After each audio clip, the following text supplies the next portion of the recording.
未来之岛隐藏着什么秘密？草毛一伙会与炽天使交手吗？大家好，我是朱二本。在连续更新3周后，海贼王开始了短暂1周的休刊。从1059话开始，海贼王最终章的剧情一铺开，就是各种猛料接踵而至。炽天使的出现，阴谋的能力，路飞的梦想，现在轮到了神秘的贝加庞克。尾田已经在铺垫那场最后的巨大战争，而现在就是把各种战力线逐一展开。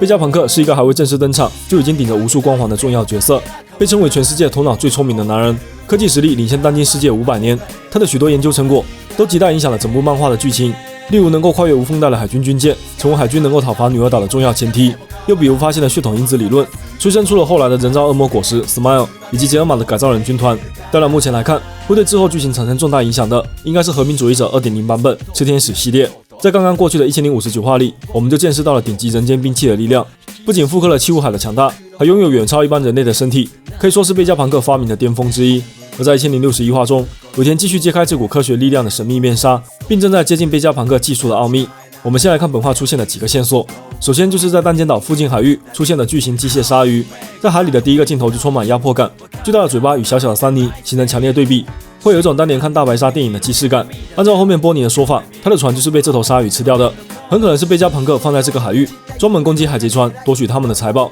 贝加庞克缺钱这个人设，最早在巴尔基摩亚时，基东的祖父就曾经提到，年轻时贝加庞克有许多发明，碍于资金和技术无法实现。这也许能解释为什么他选择受雇于世界政府，因为利用他们的资源可以实现自己一直以来没有实现的梦想。后面我们聊到弹尖岛的设计时，还会再提到这点。继续来看这头鲨鱼的细节，它的大部分身体已经机械化，嘴里和奎因一样，都改造成了一枚火炮，因此它们都属于生物改造技术。而后面贝加庞克也强调了这个技术的缺陷，无法抑制生物的欲望。海贼王中比较有代表性的2个改造人，一个是草帽瞳的弗兰奇，另一个是巴索罗缪大雄。前者完全保留了人类的意识，后者却几乎失去了全部意识，刚好是2个极端。有意思的是，贝加庞克的话说明这种改造并不能完全抹掉生物意识，算是给未来大雄恢复意识留下了一个可能性。大鲨鱼身上依稀可以见到某某某 Punk 的字眼，推测应该是贝加庞克的名字 Vega Punk 的字母。当年在巴尔基摩亚，他留下的实验室也有这样的字眼，算是一种署名。鲨鱼的鱼鳍上写着数字03，这应该是代表着它的型号，第3只改造生物或者是第3代改造生物。与之相对的，贝加庞克所操控的机器人胸前的字母是 Vega Force， 可以理解为贝加庞克战队或者贝加庞克战力，应该是所有机器人中专门用于战斗的型号。一代表着1号机器人，另一侧还刻着一个特殊的星星加翅膀的标记，而这2个其实都是炽天使的特征。至于它肩膀上的数字12，应该指的是专用于潜水的12号装备。比较有意思的还是这个机器人的整体造型，和当年636话首次登场的弗兰奇将军非常相似。按照弗兰奇的说法，这其实就是来自贝加庞克没有完成的设计图。这2个机器人操控室的设计、腿部的造型都高度相似。弗兰奇将军因为使用了瓦波合金，所以具备合体特性，而这台机器人的头部盔甲形状更是像极了尾田曾经在 SBS 里画出的奇怪未来版本的50岁弗兰奇的样子。尾田真是努力在拉近弗兰奇和贝加庞克的关系了。如果贝加庞克见到弗兰奇实现了他的梦想时，不知道会有多么激动。弗兰奇2年间在贝加庞克的实验室里学习，这2人从某种程度上说已经是师徒关系。可以预见，在接下来这个篇章里，这2人一定会有互动，弗兰奇也极有可能再次得到技术飞跃。这种机器人编号的特点也延续到了本画末尾出现的少女形态贝加庞克，胸前的胖格字母表明了身份，02则应该是她的编号。这个少女并不像正常人类，她右手的弯曲弧度像是一条弹簧，左手手腕有明显的凸起，看起来双手都像是特殊功能的机械臂。而跟她一起出现的操控室内部有非常多机械操控杆，说明机器人需要手动控制，并且少女的手臂可能藏有连接的装置。当然，大家应该还注意到了一个细节，少女摘下头盔前不仅戴着墨镜，耳朵处也有类似耳麦的装置，就像乌塔一样。摘下头盔后，只剩下左耳单边耳麦，同时延展出一根天线，专门用来收发信号、接受指令。所以它很有可能是贝加庞克在远距离控制的另一个机器人。不过这就带来一个新的疑问：如果贝加庞克可以远程操控 AI， 为什么不直接遥控大机器人呢？很有可能这个少女并不是纯粹的机器程序，而是带有一定的自我意识。贝加庞克有可能复制出了好几个自己，同时进行着不同的研究。那么少女胸前的02也许就代表着2号机，或者是2号的自我，而她的本体则一直在弹尖岛的实验室中。不管是自称老夫，还是之前藤户的人对他大叔的称谓，贝加庞克本体是一位老者的可能性更高一些。当然也不排除尾田再来搞一次极限反转，让剧情看起来更加有趣一点。毕竟在早期设定中也有一些还未确定的，随着剧情发展会被尾田修改。最典型的就是大妈和凯多的人设，比起贝加庞克的性别，这座未来之岛单间似乎更加吸引人。首先他的名字 Egghead 在英语里就有知识分子、学术家这样的意思，十分契合这座岛屿的主题。而他的造型也如我们在本周漫画解说里提到的，最大的特点就是如破裂弹壳一样的山岩，同时周围环绕着一圈星环，科技感直接拉满。世界政府当年选择将庞克哈萨德打造为实验岛，原因是当时岛上有着丰富的生物，被誉为生命的宝库，有利于贝加庞克进行血统因子相关的研究。而现在的弹尖岛很可能也有着类似的优势，破裂的弹壳也代表着新生的生命。细心的小伙伴应该也发现了，这座岛屿的海岸有着丰富的植被，能明显看到许多椰子树。椰子是一种热带植物，所以这座岛此时应该是夏岛气候。晴朗的天气也印证了这点。而奇怪的是，同一时间就在不远处的海域，30号遭遇的却是极寒气候。纳美还以为附近是一座东岛，这到底是怎么回事呢？其实还是贝加庞克的杰作。他早年在巴尔的摩亚就曾经想要打造覆盖全岛的加热系统，来帮助人们对抗严寒。当时岛屿中心奇怪的山就是他的作品。我们现在看到的弹尖岛原本应该是一座东岛，但是贝加庞克成功造出了比巴尔的摩亚更加成功的供暖系统，这里改变了严寒气候，使得这座岛屿变得温暖起来。路飞他们上岸后可以把衣服脱下来，就不会感到寒冷，和三井号上的伙伴们形成鲜明对比，也说明了这座岛屿并不寒冷。我们所看到的那个巨大的弹壳，应该就是这座岛屿供暖的秘密，也是贝加庞克的实验室所在。作为未来之岛，这里面肯定有许多未曾见识过的高科技。接下来我们应该会见到一个相当科幻的篇章，这里同时也是炽天使的基地。贝加庞克的生物改造技术将会进一步揭晓。目前的和平主义者虽然很强，但并不是无敌。霸气和恶魔果实的力量一样可以克制他们。他们的攻击手段中也有恶魔果实能力的影子，例如雷射激光，就是模仿了黄猿的攻击。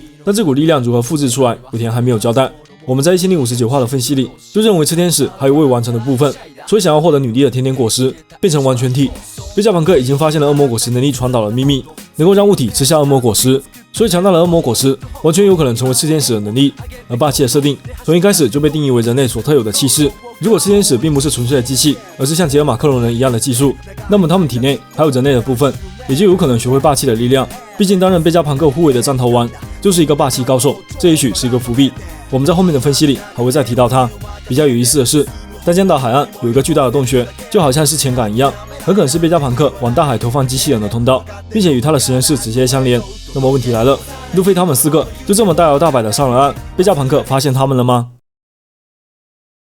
路飞、乔巴、圣平、波尼2个大胃王外加2个备用粮食，不得不说，武田安排了一个相当有趣的组合。波尼可以肆无忌惮地把衣服脱掉拧干，正好另外3个都不近女色。上海话里，乔巴拿出了宝贝斗笠，这一话就算掉进海里也死死抓紧了斗笠，还得意洋洋地带着它在岸上闲逛。这样一个看起来很不靠谱的组合，成为未来之岛冒险的开端。前面提到弹尖岛属于贝加庞克的实验室，这里一定有不少防御装置，可以用来对付入侵者。路飞他们虽然成功上了岸，但很可能已经在贝加庞克的监视中，甚至已经识别出了他们的身份。但是在香波地群岛，这版和平主义者就在一大群海贼中准确认出了带着伪装的路飞。这种神秘的探测技术，甚至比剑无色霸气还要强。路飞、圣明等人是为了躲避鲨鱼的攻击，意外来到弹尖岛。波尼则有着强烈的目的，他是为了寻找贝加庞克而来。那么能让他如此冒险的，也就只有大雄这一个原因了。波尼和大雄的渊源最早可以追溯到漫画565话，在香波地群岛围观顶上战争时，波尼曾经偷偷流泪，显然是因为在战场看到了某个人的悲惨遭遇。顶上战争结束后，波尼决定进入新世界，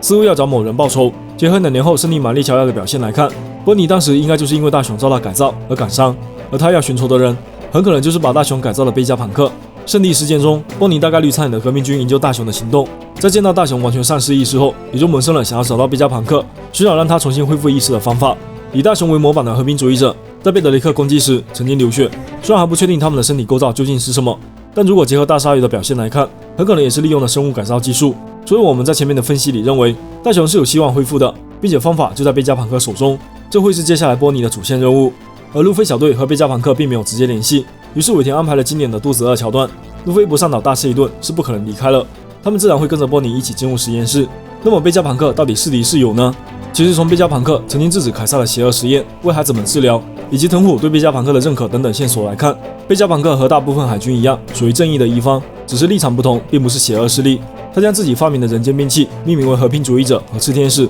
都带有一点扫除黑暗势力的味道。他当年在巴尔的摩亚留下了2座实验室，一座是文化类发明，另一座是武器类发明，似乎也反映出两面兼具的人设，用武力捍卫和平。在1061话中，他用行动证明了这点，给大鲨鱼下达了侦查、报告和炮击这3个命令，想让所有进入这片海域的海贼都会成为大鲨鱼攻击的对象。而贝加庞克之所以会救下30号，很可能是因为30号当时为了躲避攻击，展现出来的激光以及坚固的船身，引起了贝加庞克的兴趣，准备带回去研究。换言之，草帽一伙现在都是贝加庞克的战利品，很可能下一话就会出现草帽一伙对抗科学力量，然后被老贝用各种神奇的技术拿下了场面。他们被带回弹尖岛，然后将面对的是强大的炽天使，这样炽天使的秘密也会在接下来的冒险里揭晓。综上来看，贝加庞克并不是纯粹的邪恶角色，他不是必须要打败的家伙，并且还肩负着治疗孩子的重要任务，更加不能出事。那么弹尖岛的矛盾要怎么展开呢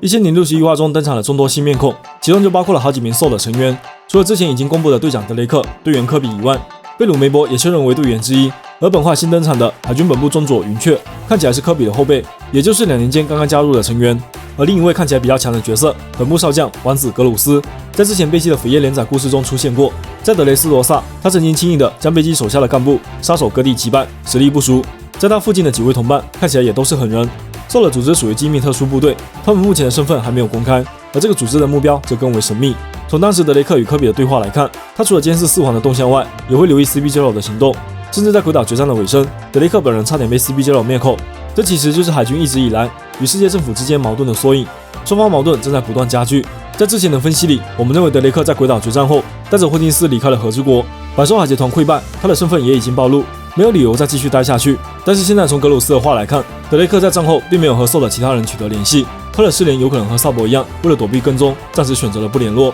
而没有了队长的SOUL的组织，对于营救科比的行动就变得更加困难。从 G14 基地长罗尔中将以及格鲁斯的态度来看，海军并不想为了科比大举进攻海贼岛蜂巢。那么贝鲁梅伯在基地这里得不到支援，他会就此放弃吗？显然不会。他很清楚附近就是弹尖岛，上面就有强大的炽天使，这群新和平主义者的威力，贝鲁梅伯已经在女儿岛亲眼见识过了。冈部以外的海贼几乎无法匹敌炽天使。在海军这里碰壁后，贝鲁梅伯很有可能带着云雀独自前往弹尖岛，去寻求贝加庞克的帮助，就很有可能遇见草帽一伙，并将科比的事告诉路飞。而路飞在进入弹尖岛后，很有可能会先遇到海军科学部队队长藏逃丸。回收601话时，路飞的那句预言，以后还会再见面。藏逃丸率领升级后的炽天使与拥有炉胆的路飞再次交手，就非常有看点了。贝鲁梅伯有可能中途介入这场争执，调停双方的战斗，并将营救科比作为共同目标，也许会成为草帽海贼团与黑屋子海贼团爆发冲突的一个开端。而尾田目前还没有交代的黑屋子掳走科比的真正目的，有可能成为这场冲突的催化剂，加强必须营救科比的理由。